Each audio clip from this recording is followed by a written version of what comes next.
કૂવામાં ખૂબ ઉપર સુધી પાણી છે.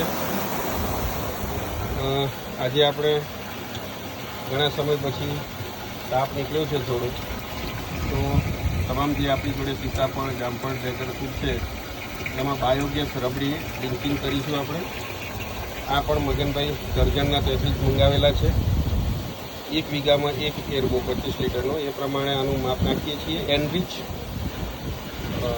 બાયોગેસ રબડી છે, એની અંદર ન્યુટ્રિયન્ટ્સ ઉમેરેલા છે ઓલરેડી, કે જેના કારણે અગાઉ કહ્યું હતું તેમ કે પાકને પૂરતા પોષક તત્વો પણ મળી રહે છે એમાંથી, અને એકદમ ઓર્ગેનિક ઢબની રીતે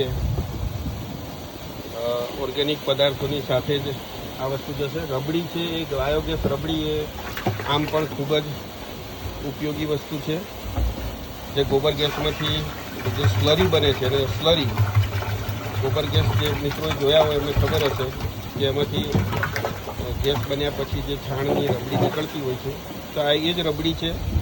અને એમાં અગાઉ કહ્યું તેમ જુદા જુદા પોષક તત્વો ઉમેરી અને એને એનરીચ કરેલી છે.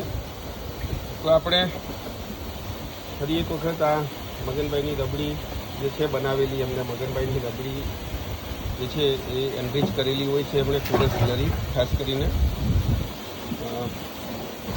તો એનો જ આપણે ઉપયોગ કરવાના છીએ, વારંવાર કરવાના છીએ. આ વખતે છંટકાવ માટે પણ ઉપયોગ કરેલો હતો, એ અલગ પ્રકારનું હતું. એમને ઉમેરેલા તત્વો કે જે રોગ જીવાતો ચોમાસામાં હોય એનાથી આપણને રક્ષણ આપે એડવાન્સમાં, અને આ છે ખાસ કરીને પોષક તત્વો માટે છે. બસ મિત્રો, ડ્રેગન ફ્રૂટ મેં સ્ટોરીમાં મૂકેલા હતા. ટૂંક સમયમાં 15 દિવસમાં ચાલુ થઈ જવા જોઈએ, તો એ પણ આપણે તૈયાર થઈ જાય ત્યારે શેર કરીશું. જે મિત્રોને ઓર્ગેનિક ડ્રેગન ફ્રૂટની ઈચ્છા હોય એ સંપર્ક કરી શકે છે. તો બસ મિત્રો, આટલું જ. Thank you.